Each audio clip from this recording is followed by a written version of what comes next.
Okay, it's 7 o'clock. So we're going to get started. My name is Ron Bishop. I'm the chairman of the Republican Party of Fond du Lac County. On behalf of the Republican Party of Fond du Lac County and WFDL Radio, we'd like to welcome you to the Sheriff's Debate. We are 1 week out from the election, and we're looking forward to having a really good debate. I'm going to quickly give you a brief outline of how we're going to do this. We're going to have opening statements from each candidate, and then Greg Stensland from WFDL News will ask questions of the candidates. That'll take us to about the 35-minute or so mark of the evening, and then we'll open it up for audience participation. Lisa Freiberg is here, our wonderful county clerk. She's going to do her best Oprah Winfrey impersonation with the microphone, and we'll go back and forth calling on you, and she'll come with the microphone, and you can ask your questions. We're going to have kind of a laid-back debate. We don't have any strict time limits. If somebody gets a little long-winded, I'm going to kind of wave and move things along. But the analogy I used when it came to me being the moderator and Greg asking the questions is you guys, it's like going to a baseball game. You buy a ticket to a baseball game to see the players, not the umpires. So we're here just to make sure this thing goes nice and smoothly, because you're here to hear from Ryan and to hear from Mike and to make an educated decision on who should be our next sheriff. So with that, we're going to get started. I'm going to go first with the opening statements. Will be Mike Norton, and then Ryan Walsh will speak, and then when we get to the end of the debate, we're going to have closing remarks in reverse order. We're doing everything we can to keep it fair and square. So with that, I'll ask for a nice round of applause as we introduce Ryan Walsh and Mike Norton.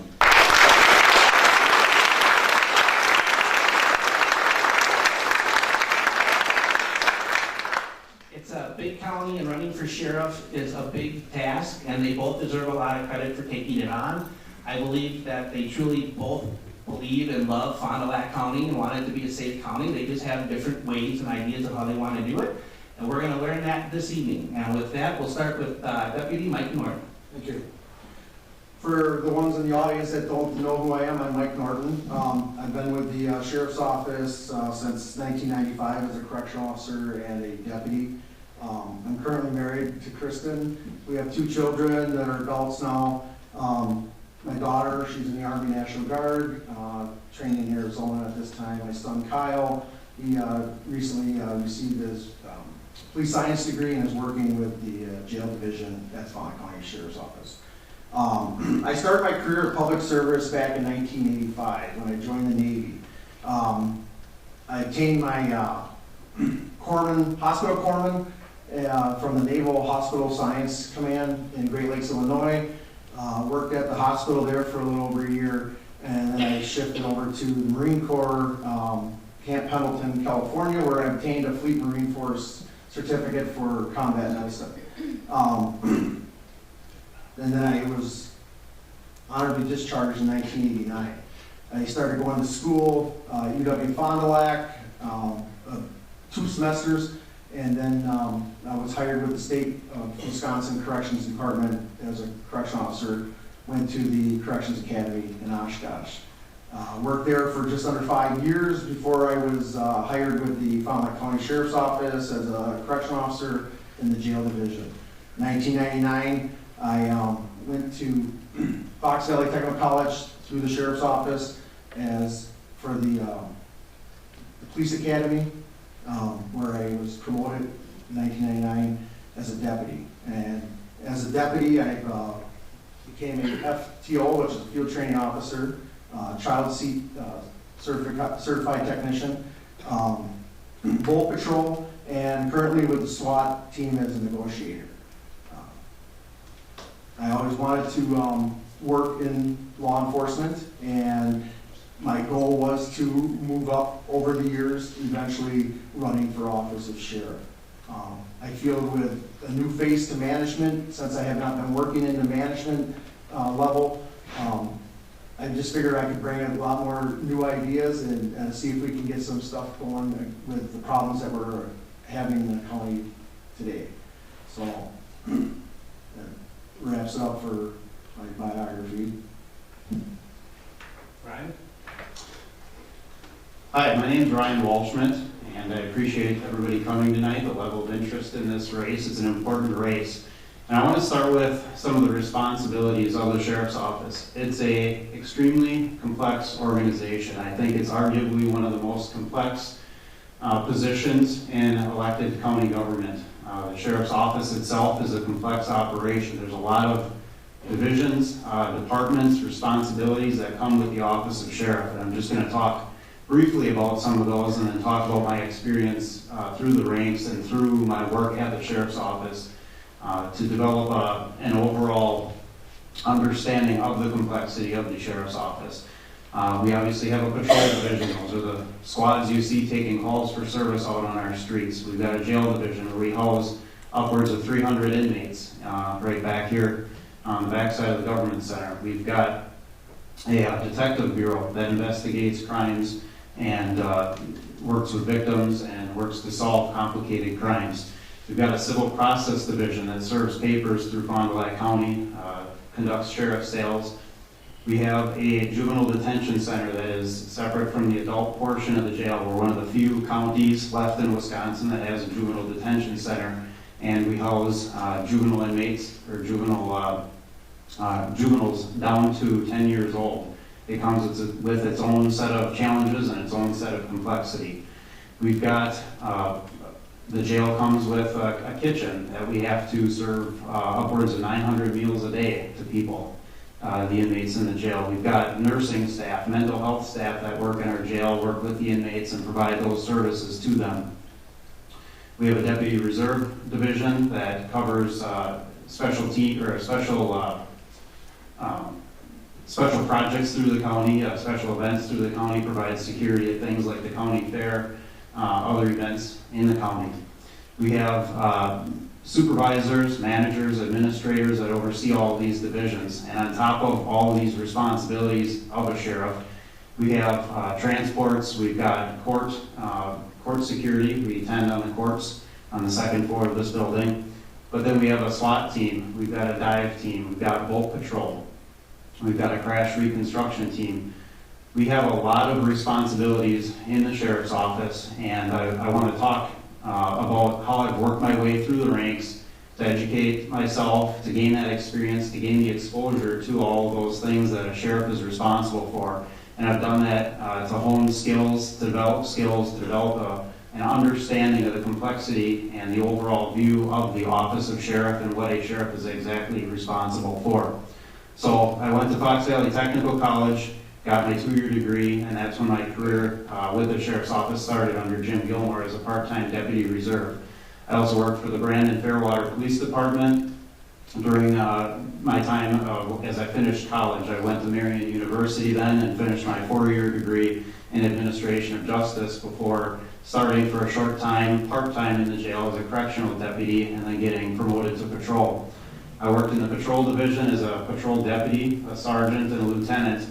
And then when there was a retirement in the jail, it opened an opportunity to pursue that position that became open and learn the jail operation, because half of the budget is spent in the jail, half of the employees in the sheriff's office work in the jail.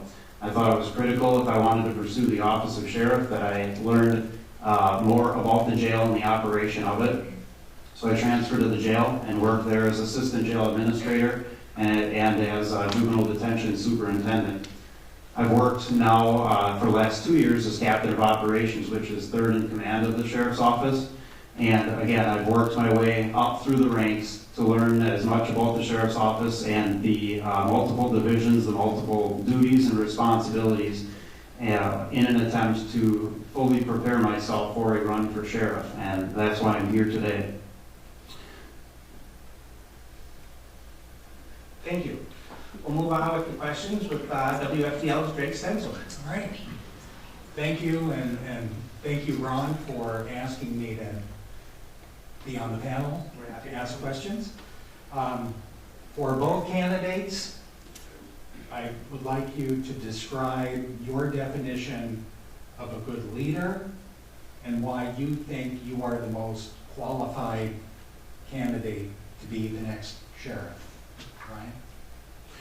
Sure. Well, I think a good leader, you can lead people informally or formally through rank, and I've led both ways through the sheriff's office. I've led informally, not through rank, but through guiding others as a field training officer, through guiding others on special teams assignments like our SWAT team, and then I've led formally as a leader on those teams as well. I was our field training office coordinator, I was our SWAT team commander, I've been a crash reconstructionist and a crash team coordinator, led those assignments as well. And then I've led through the ranks, like I said, when I was a patrol deputy, that I had informal leadership roles in that position, but then I've led as a sergeant, I've led responding to critical incidents, first line supervision of a patrol shift, as lieutenant, as then leading the sergeants and the patrol deputies on that shift.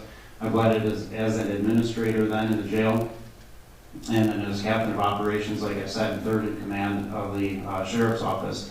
I think some of the qualities of a good leader are being knowledgeable and having a full understanding of an operation. Certainly the sheriff, being the top leader of the sheriff's office, is going to need leadership skills that he knows and understands the operation of the sheriff's role, and has those leadership skills developed and honed so that he can not only serve the 150 plus employees of the sheriff's office, but also serve the community and use those skills that you've developed then through your leadership roles and various ranks and various assignments to handle the problems that we have and the situations we're confronted with in our community, like our drug issue, like highway safety, sexual assault, domestic violence. There's a lot of issues in our community, and you use those leadership skills that you've honed to surround yourself with others that share similar qualities, others that maybe complement your leadership skills. I know what my skills are. I know what I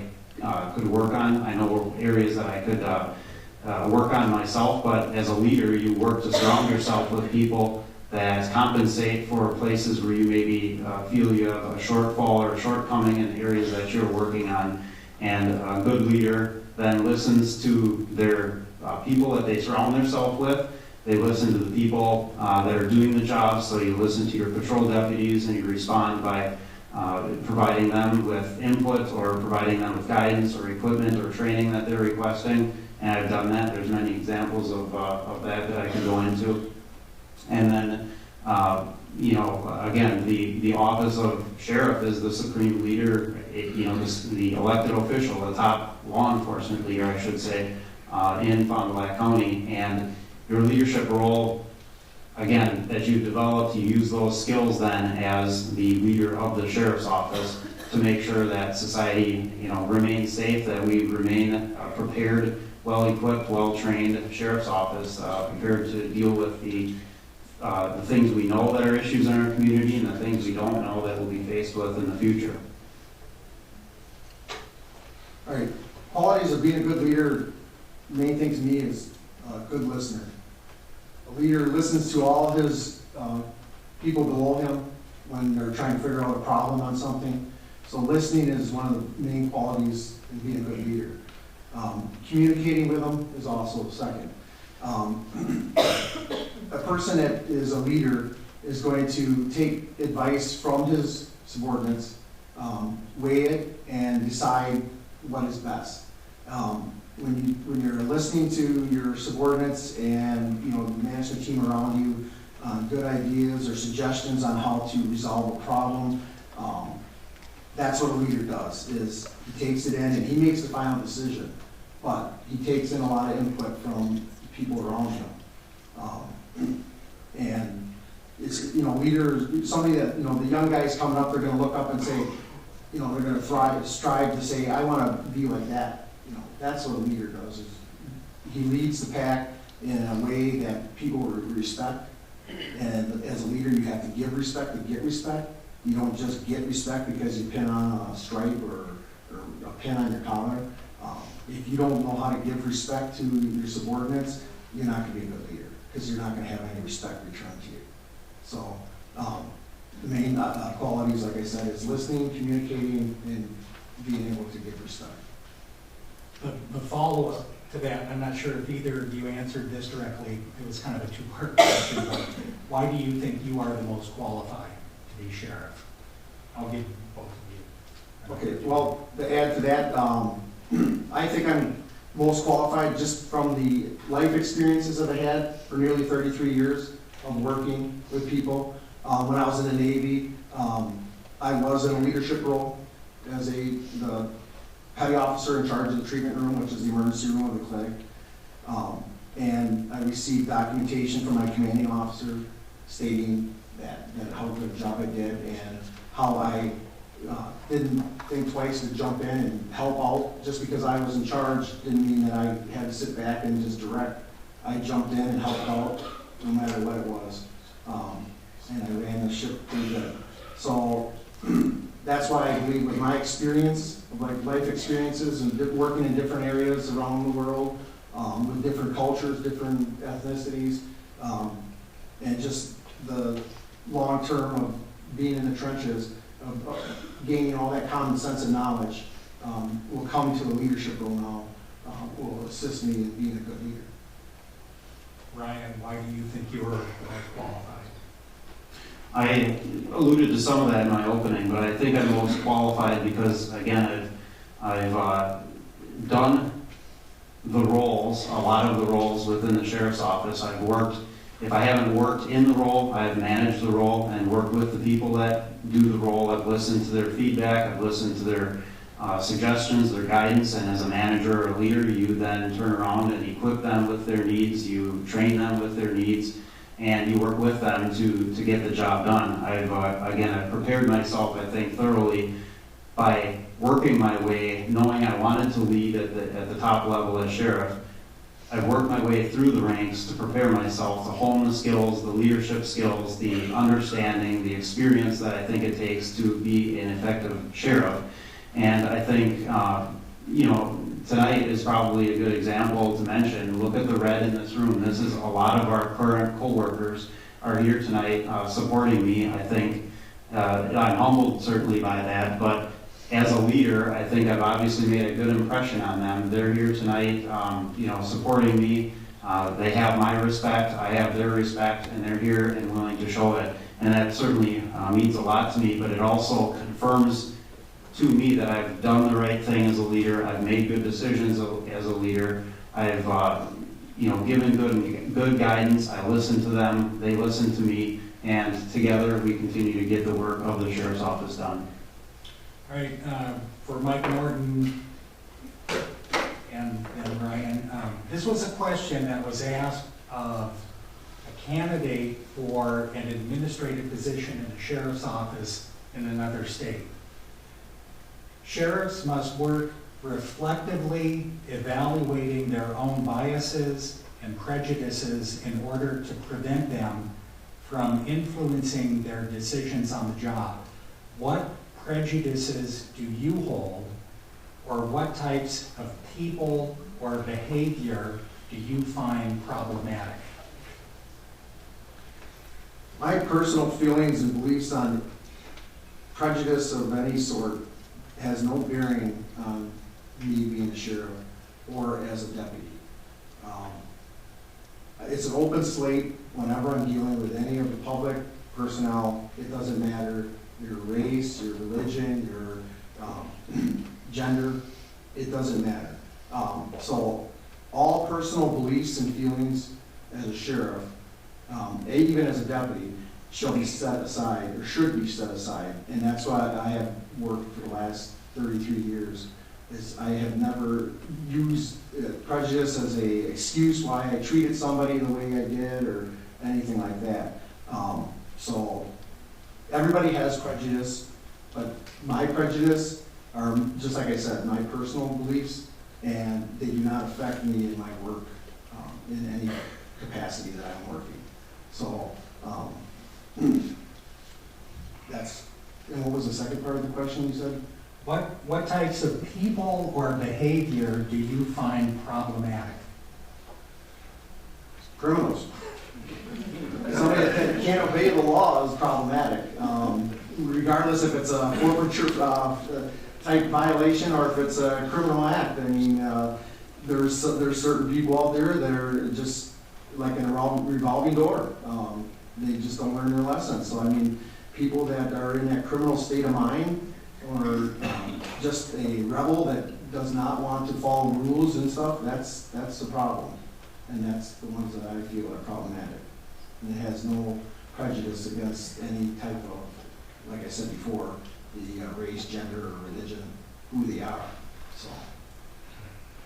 Ryan Walshmidt, what prejudices do you hold, or what types of people or behavior do you find problematic? Sure. One of the interesting things in the Ripon Forum that was held a month or two ago, one of the interesting questions was about implicit bias. And I did more research into that. I knew what it was. I had little understanding of that, but it kind of intrigued me after hearing about that. And it's the concept that everybody holds some level of prejudice or some level of bias unintentionally, and they hold it because subconsciously it's based on previous experiences, positive or negative, that then are kind of locked into your memory and locked into your mind, and subconsciously, especially under immense tension or in a certain situation where you're relying on your, I don't want to say fight or flight, but you're relying on just kind of reacting and handling the situation. That's when your implicit biases can come out. And so that's one of the things I've reflected on and worked on. And so I'm kind of focused on that, and it kind of intrigues me, and you read on it. There are courses out there for law enforcement to take to kind of study this, learn this, and you start to take a little different view on why you see things the way you are, or why you see things the way you do, why you see certain situations the way you see them, and why you might react to them. So it's kind of I don't want to say a prejudice, but a bias, something I've looked into myself and reflected on. But then as far as something that I see as problematic when it comes to prejudice or bias is those that might hold somebody else, somebody that doesn't agree with them, and they hold that against them, and they work harder against that person rather than trying to take a step back and understand where that person's coming from. We don't all agree on everything, and even in the workplace, we're not all going to agree on how we handle a situation, but someone who holds a bias or holds a prejudice against somebody else who doesn't view the same opinion, and then they work harder against them instead of, like I said, trying to figure out and be open to listening to why they think the way they do, why they feel the way they do. That's an area that I feel is problematic. I think we need to take a step back and take a breath once in a while and listen to the other person's thoughts, listen to the other person's perspective, and be willing to change ourselves, be willing to adapt our own feelings towards something, our own thoughts towards something, and listen. Individuals who work in the sheriff's office, obviously in law enforcement in general, but we're talking about the sheriff's office, face stressful situations on a daily basis. Sometimes there is violence that is involved. How would you describe your ability to manage stress and anger or even fear? Sure, that'd be me personally then. Okay. I've got a lot of different avenues to, just depending on the level of stress, what I'm feeling, what I'm thinking. Certainly, probably my biggest confidant is sitting in the front row, second person in a red shirt, my wife Sarah, who's willing to take a step back and just listen to anything I want to talk about, discuss with her, listen to anything I'm feeling or thinking, and not be judgmental, not necessarily even have a comment, just be there to listen to. So I've got a family support structure that goes obviously beyond her, but she's probably the number one confidant when it comes to relieving stress and discussing the stresses of the job. But certainly I've got, again, a lot of coworkers here, and there's many of them in the crowd that I trust and that I've talked to about thoughts or feelings or concerns, the stresses of the job. We trust each other and can remain confidential in our conversations, and that's always a nice thing to have. The sheriff's office, I think, is full of caring individuals that are willing to listen to each other and certainly have each other's backs no matter what. If somebody reaches out, there are there are really very few people that I would be willing to reach out, depending on the circumstances, to in the sheriff's office. But you tend to go to those, or you gravitate obviously to those that you know better, that you've built a stronger relationship with just through your work. Beyond that, though, I'm well aware of the fact, and I certainly share this with employees that are under stress and who may be coming to me with their issues or their concerns, what they're thinking or feeling. We have an EAP program that's available through the county, and I have also, in response to this question overall for employees in general, I've also directed a couple of sergeants to look into a peer support program, which is becoming more mainstream. There are 2 sergeants that are working on obtaining the training to start a peer support program, which is an actual formal policy. There would be a formal policy, formal procedure in place for any employee in the sheriff's office, not just myself, but anybody from the newest correctional deputy or patrol deputy up through the ranks to the top, so that it's a confidential way of sharing information, and it's a formal way with some formal protocols of what to do to help each other in times of concern or crisis, especially because some of these things are not issues that can be just worked through or hashed out in a short amount of time. Mike Norton, how would you describe your ability to manage stress, anger, or fear? He hit on all the, Ryan hit on all the stress problems and with the coworkers and stuff. We have a good group of people in the sheriff's office, and everybody, when it's a situation goes down or affects somebody, we can pretty much feel them out like it's bothering them. So, I mean, and the guys, like you said, like Ryan said, some are closer than others, and that's a good way to, help out when he's having a problem with the incident that happened or occurred. So, I mean, that brotherhood of police comes out for the stress problems, and the EAP, like you said, Employee Assistance Program. That's another avenue that somebody can use if they don't want to bring it up to their friends that they're having a problem with something. But the fear and the anger problem, when you start becoming an officer, from day 1 of training, you're taught about all the things that can go wrong and all of the officer safety issues. And it's not a nice job all the time. You're going to be dealing with a lot of things that are going into a building with an active shooter, or you're going into a domestic incident and your backup's still 10 miles away, but the person's getting beat up pretty bad, so you got to get in there. Everybody has that little gut feeling, they get a little fearful, like how's it going to turn out? But like I said, from day 1, when you start your training as becoming a police officer, they instill in you that this is what you're going to do. You're going to run to the gunshots. You're not going to run away. That's going to be your job. So yes, every one of us have a fear factor point to where we gotta react to situations. But because of the training and the experience of going along, I mean, you just react from your training experience. Anger, you gotta control it. Believe me, when you see somebody, going 110 miles an hour down the highway and they're running from you for whatever reason, they just burglarized something or armed robbed somebody, and you're chasing them and you finally get them stopped, and if they didn't crash, your anger factor is up there. That's your adrenaline is just going through you, and you have to learn to control it. I mean, there's guys that, you got techniques on how to do a felony traffic stop. In a situation like that, when you have an incident, a lot of times it doesn't go as trained.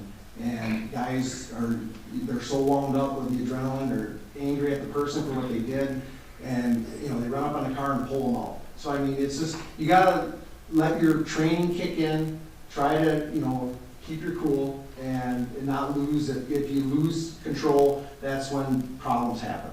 So, just constant training and update training that we do with stuff like this helps, and that's how we would deal with the anger and fear factor.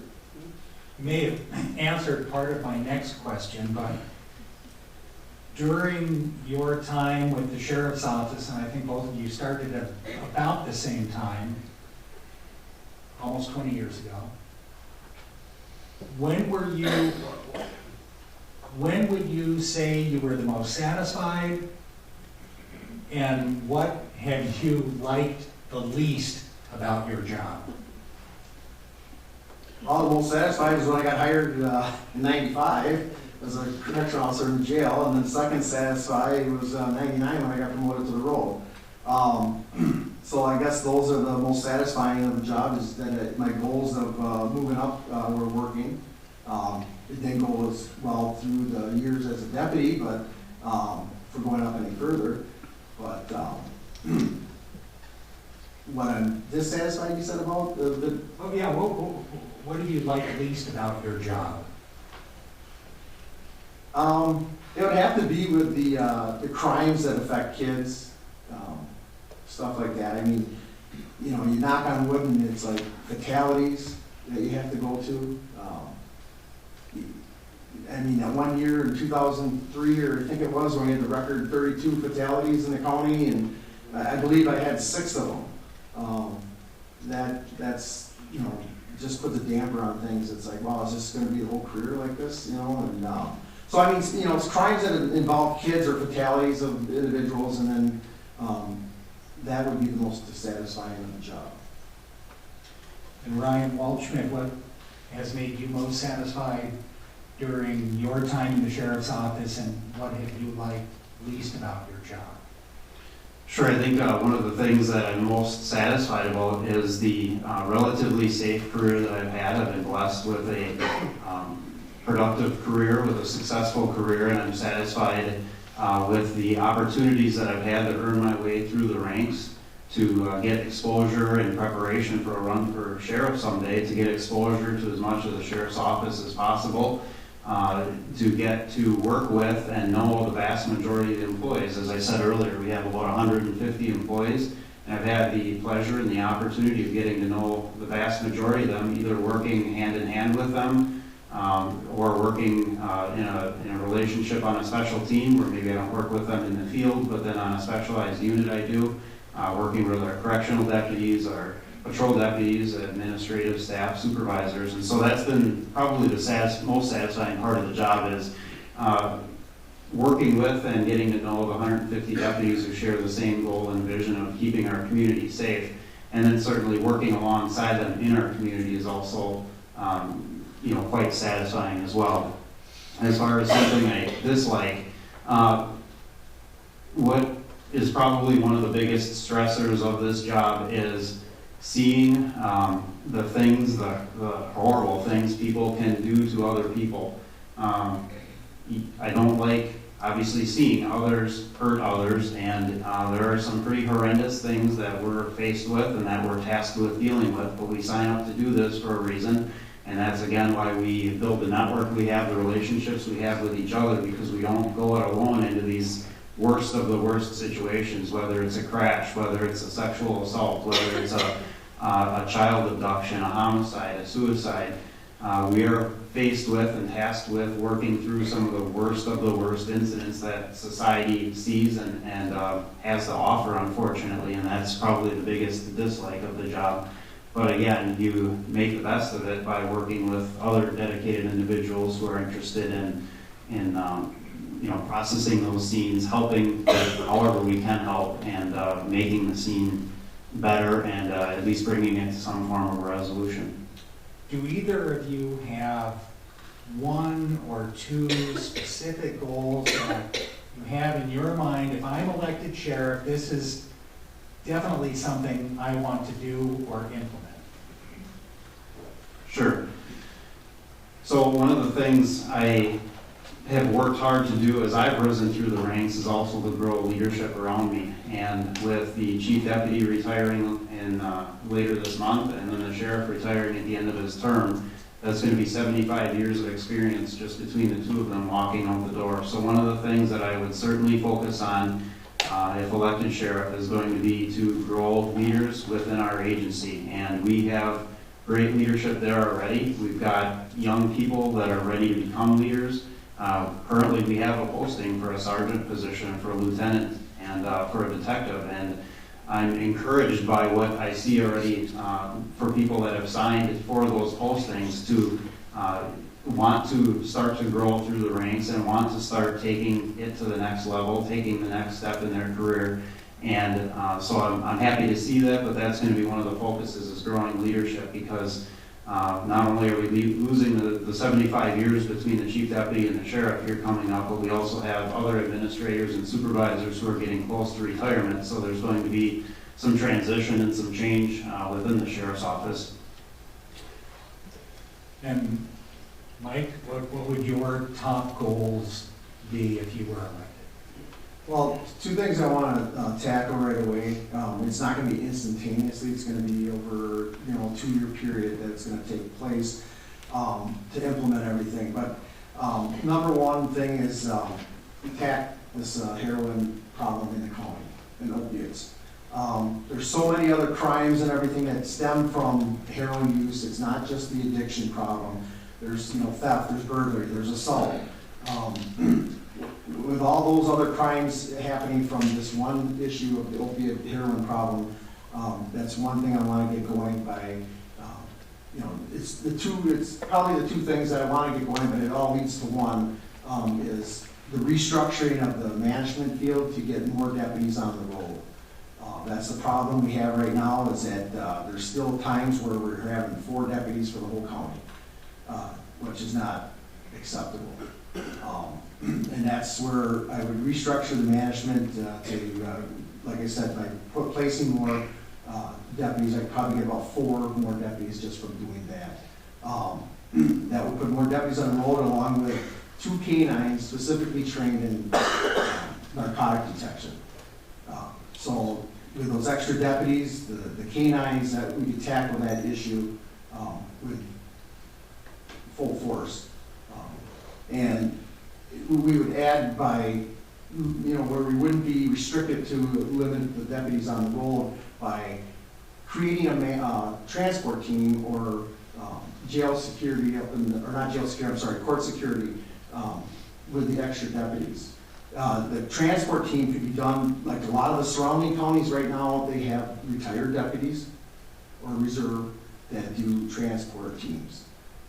Because right now we take officers off the road that go on 3-4 hour trips one way for a court proceeding that only lasts minutes to a half hour, and then we're shipping them back. So that takes a deputy, sometimes 2 deputies off the road at a time. So if we enact a transport team, that will help with the keeping the deputies on the road to enforce the problems that we're having with the drugs and keeping the county safe, what it's all about.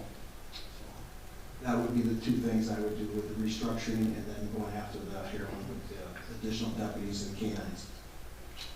Greg, if I don't mean to interrupt, but I only got one thing in, and you were looking the other way when I was going to start my second. I did leadership development, and I didn't get on to my second thing, but I'm going to use the remainder of the time here to address some of the comments that Mike made here, and I just want to make some clarifications or corrections. So this opioid crisis, we've been talking about this. We both have it on our quote-unquote agenda. It's certainly a priority of both of ours.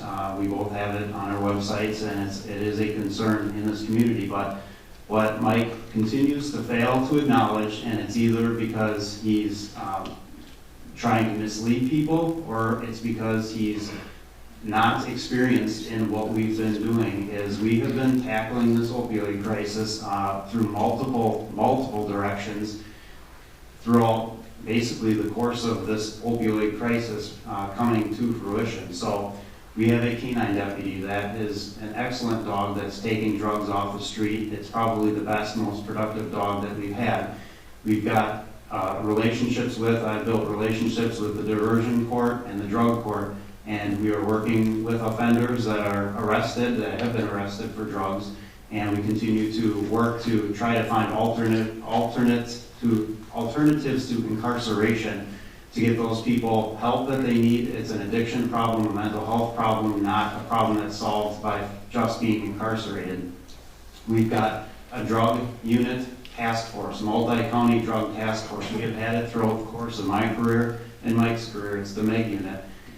To not acknowledge all of these relationships and all of these things that we've been doing, the list goes on and on. We could talk I can go into the Vivitrol program, the Narcan program, all of the things we've done to tackle and combat the drug problem in this community. But to say I want to get going on the opioid crisis and I want to get going on tackling that is not giving credit to all of the deputies and all of the relationships that we have with the MEG unit, working with federal agencies right here in Fond du Lac County, working with other state agencies here in Fond du Lac County to tackle this problem, working collaboratively here with the DA's office and the jail and the relationships that are built, drug-free communities. Again, the list can go on and on. And he's failing to acknowledge all of the work we're already doing, making it sound like somehow his agenda is new ideas and something we're not doing, when in reality we've been doing a lot of these things and doing a lot of things I don't think he even is aware of, simply because of the lack of experience and lack of exposure to those things. All right, I want to give Mike Norton just a moment to respond to that, and then we're going to, I think, go to audience questions. Well, I'm not misleading anybody on the fact that we use officers for tasks that can be done by other deputies. You want to do the social worker part of it, then that's what you should do as social worker. I want to do the law enforcement part of it. You're talking about the Narcan and all that, with the drug court and stuff. That's all the social worker part. That's after they've been addicted. I want to go up to the law enforcement part of it, and I want to intercept it. I want to do that by communicating regularly, keeping an open line of communication with all departments within the Fond du Lac County area, surrounding counties, work with the DEA out of Milwaukee. We do all of what you just said, we do currently, right now. Okay. Well, I don't see it, and I haven't seen it. It's because of your lack of experience. Well, I'm not going to sit there and say, I'm not taking anything away from the officers that are out there now. We know You are when you say we're not tackling the I said we're opioid going to crisis. add to this by getting the 2 other canines. We're going to go after keeping officers on the roll to enforce it more. There is not total communication with all these departments in the counties around us. We had that one incident where you did a task force with Waupun and Dodge County down at 151 and 49. I think that's the first time I've ever heard or seen that done since I've been on the road. Incorrect. We did an interdiction with the City of Fond du Lac Police Department, the Wisconsin State Patrol, and the Sheriff's Office in the City of Fond du Lac before you filed candidacy paperwork, before you released your agenda. And we have been doing drug interdiction with our dogs for many, many years. And some of those canine officers are here I today. think you're misleading everybody by acting like you know all about the problem, that you got it under control, and it's like it's an epidemic. There's a problem out there, and we have not tackled it. I'm telling you right now, we don't get any extra training on it. We don't get any extra information on it about what we should do to try to do more drug interdiction. We have deputies right I'm not now going to sit here and in sit here training and let this you. week as we speak. Look, you want to talk over me? That's fine. I'll let you continue as long as I have the I ability to interrupted you correct. once, and you feel that it's important to. It's frustrating to listen to you spread misinformation. It's not You're either misinformation. misleading the crowd, It's not or your misinformation. lack of experience is coming out by acknowledging that you don't understand the complexity of the Sheriff's Office and what we do to tackle the problems. You're We wrong. can't arrest our way out of this problem. I'm not talking about just arresting, I'm talking about working with other departments to combine task force to get this under control. MEG unit. Right, and they're limited. There are how many counties, and they have only so many officers, they're limited with their resources, so, you keep saying the MEG unit, but it's like they're not Superman. I'll invite you to come to the press conference then Thursday at 10 a.m. at the Yes. City of Fond du Lac Police Department. The Attorney General will be there. The Department of Justice will be there. Federal agencies will have representation there. I will be there. Other departments in Fond du Lac County will be there. The MEG unit will have representation. And we are going to talk about the drug and gun basically investigation that's been underway for a while now, long before either of us filed for candidacy. And it'll be a prime example, and you'll get an opportunity to see the collaborative efforts with agencies from the federal government all the way down to local government and everybody in between, and the work we've done together to combat drugs and guns in our community. All right. I'm going to ask one quick question before we open it up to the audience, because you guys are talking a lot about drugs. And I think as both of you know, I live in Waupun, so when there's corrections issues, I pay closer attention to it in the news maybe than your average resident of the county. Next Tuesday is also a primary election for governor on the Democrat side. and several of them are talking about releasing upwards of 12,000 inmates for non-violent drug offenses. I'm wondering, as if you'd be the sheriff, who'll be the chief law enforcement officer of the county, what your thoughts are on their proposals. And according to my sheet, Mike, you're up to go first this time.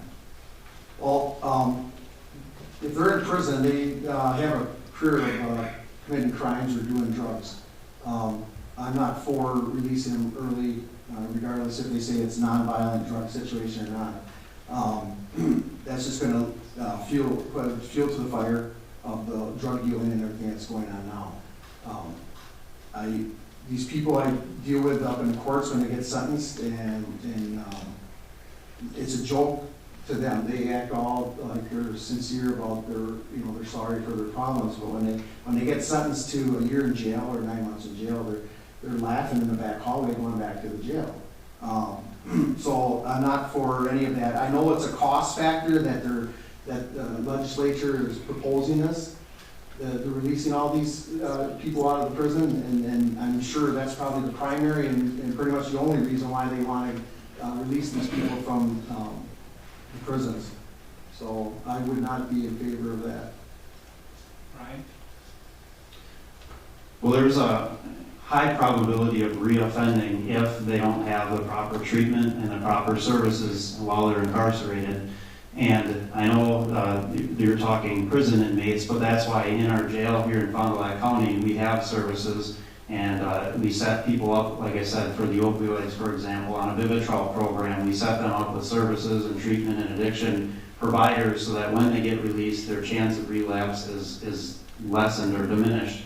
And so I don't know if I don't know to what level the prison system provides treatment services, but I would be fearful of releasing offenders if they were not provided with any kind of treatment services and then some kind of follow-up and monitoring.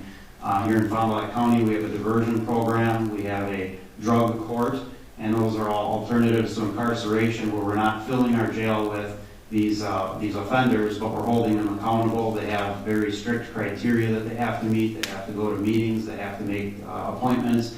They come into our jail and get screened for drugs to make sure that when they're on these programs and not within the confines of the jail, that they're not consuming drugs. But I would be leery of just releasing that many inmates into society without some kind of structure for them, just to save money, because I think on the back end, we're going to be just spending the money elsewhere with them on the streets, overdosing, responding, to help them, and then hospitalizing them, providing medical care for their overdoses. We're just going to be shifting the cost somewhere else. Thank you. We don't have a ton of time left, but we do want to get to some audience participation. If you have questions, you can raise your hand, and Lisa will come over and give you the microphone. I know at this point there's never usually a huge rush of people to volunteer right away, but I see a couple of hands. There's one over here. And while Lisa walks on over, I think this is a good opportunity. The reason these two gentlemen are up here is because Sheriff Fink is not running for re-election after 12 years of service as the sheriff, and I think now is the appropriate time to thank him for his tenure as sheriff.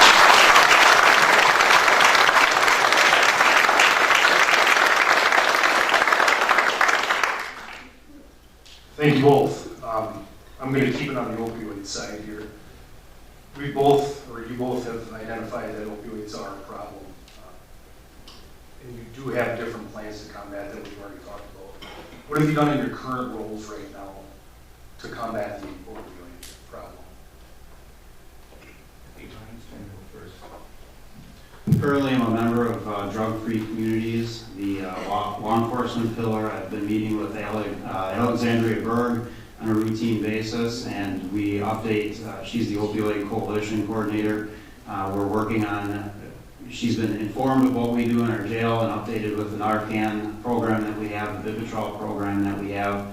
I not only work with drug-free communities, but I also volunteer for them. It's a good organization, a good collaborative effort, because again, it's not just about arresting people and throwing them in jail. We do have to work collaboratively with these other entities that work through the treatment part of things and the prevention part of things in order to reduce what the harm that's being done out in society.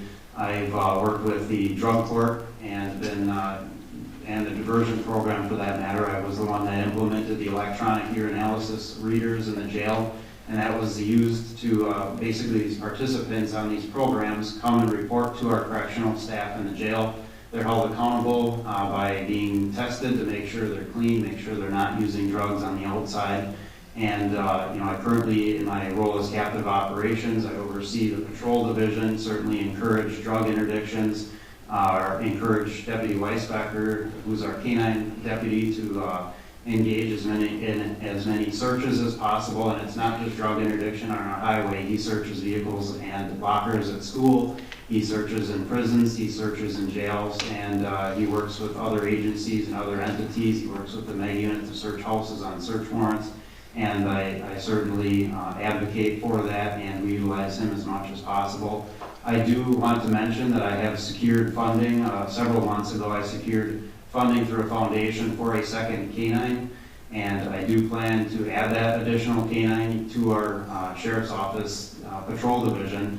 What I'm working on now, it's budget season right now, we're in the middle of our budget cycle, and I'm working on finding ways to fund the other half of the next canine, which means we have to provide that deputy with a squad car and the specialized equipment for a canine squad setup. But certainly I want to capitalize on that opportunity again. Deputy Weisbecker has done phenomenal with his dog. We found a great kennel that supplied us with the training and a great dog, and I want to expand that program. So those are just some of the examples of what I've done in my current role.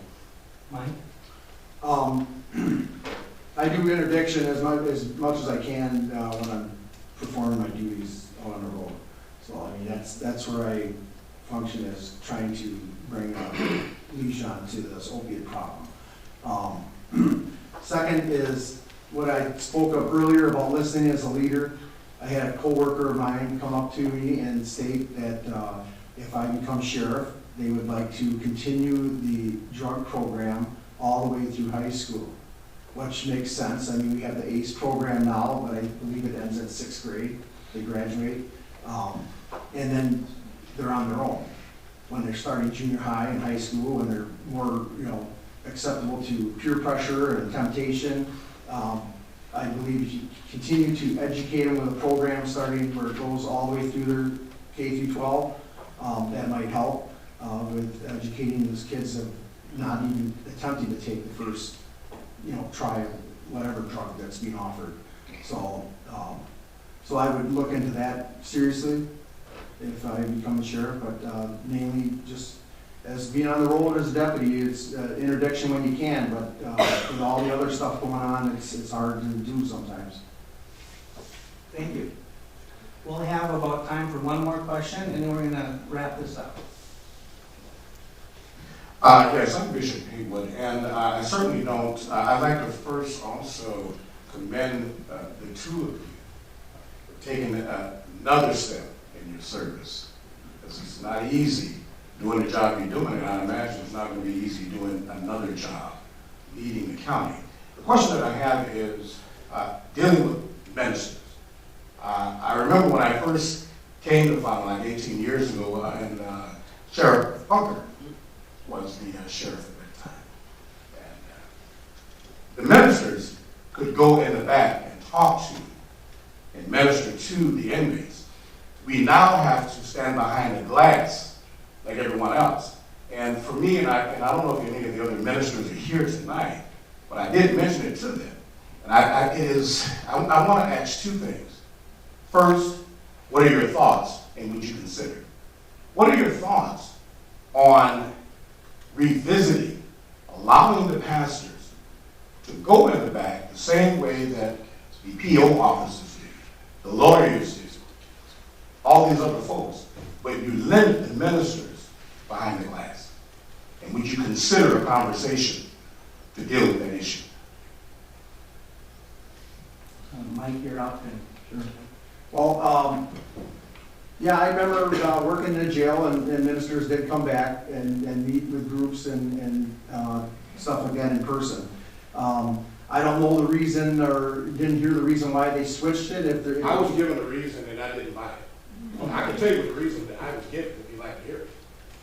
Well, if it's real quick, what? Well, the reason was when the additions were made onto the jail, I was told it became unsafe because of how it was rebuilt. But it makes no sense to me when I see POs, lawyers, and other folks going back there, but the ministers have to stand behind glass. Okay, but are you talking about like the group sessions No. of multiple people or just one person? Ministry, one-on-one ministering to those that you come and talk to at the jail. Okay. And again, I stand there by the glass and my colleagues do as well, and we watch everyone else go back there, but we are limited in the glass. Okay. So what are your thoughts on that? And would you consider revisiting a conversation to deal with that issue? Well, I would, invite any idea, to the table and discuss it to see what it is, but probably the main reason is officer safety and safety for the inmates in general is probably the reason why they did what they did. Well, then what about the safety of the attorneys? We have to and keep, everyone else? All right, but I just, because I don't know the whole reason why they did But it. already making already addressed. But I would, yes, open it up to discuss it or consider it to see what can be done on a situation like that. Ryan, would you like to? Sure. Our jail is full. It's a busy operation, and I believe part of the reason that the decision was made to limit access to certain people isn't because we don't want ministry provided to our inmates. It was because those people you mentioned, the public defenders, the attorneys, those people that are allowed into the jail, our jail structure does not have much for conference room space, meeting room space, and our deputies that work in the jail are tasked with security and have a lot of duties. It's a very busy place. So the decision was made that any non-essential service, meaning that isn't germane to the criminal case itself that they're serving time for, those, like I said, the public defenders, the attorneys, the probation agents, those that are there to provide services directly related to the criminal behavior that got them in jail in the first place, they continue to be allowed in. But other services, we started to do more on a visiting through, like you said, through the phone system, through the glass, to alleviate the congestion in the jail. What was happening is we would have attorneys who are getting paid a lot of money standing there in the hallway waiting for ministers to finish with an inmate so the room would open up. It's not fair to the inmate that's being defended by this attorney. The attorney's losing time, opportunity to speak with the inmate. It's a complicated issue. I'd certainly be open to a discussion on it, but there were a lot of reasons that played into it, and I'm just scratching the surface of why. Again, it's not that we're choosing or prioritizing or minimizing religion or ministry or anything like that in our jail. We do provide other religious services. Our inmates have access to Bibles and other, ministry-related material, religious-related material. So we can't have a conversation. We are out of time. Y'all can have a conversation if this is over. Mr. Stenson has been reminding me that WFDL is paying for the live stream, and every minute we go over 8 o'clock, it's coming out of our budget. So we're getting to the closing comments. According to my records, Ryan goes first, and then Mike, and then I'll finish up with a couple of quick thank yous, and we'll be out of here by 8:04. So thank you, guys. Thank you. I think I've articulated today all of the things I've done that's in stark contrast to my opponent, all of the things that I've done to prepare myself for the office of sheriff. Again, I can't overstate the complexity of the sheriff's office, and I can't overstate how important it is in order to be an effective leader and effective sheriff to expose yourself to as much of the operation of the sheriff's office in preparation for a run for sheriff.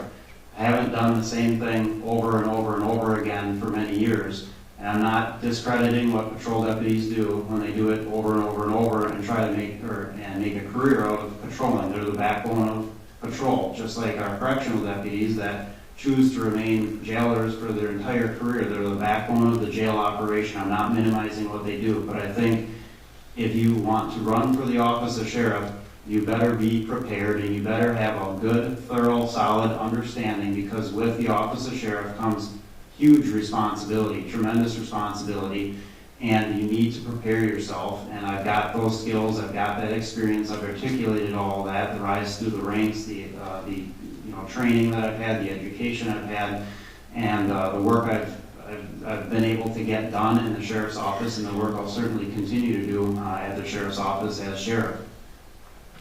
I have a lot of endorsements. I'm not going to read them all off, but I've got the endorsement of the current sheriff, I've got endorsements of previous sheriffs, the current DA, previous DAs, a lot of county board members, town chairman, a lot of my fellow employees. For that matter, tonight I'm announcing that every single supervisor and administrator in the sheriff's office has signed on to endorse my run for sheriff. From the newest, youngest sergeant in the jail, the newest, youngest sergeant in patrol, all the way to the top. Every single supervisor, unanimous endorsement.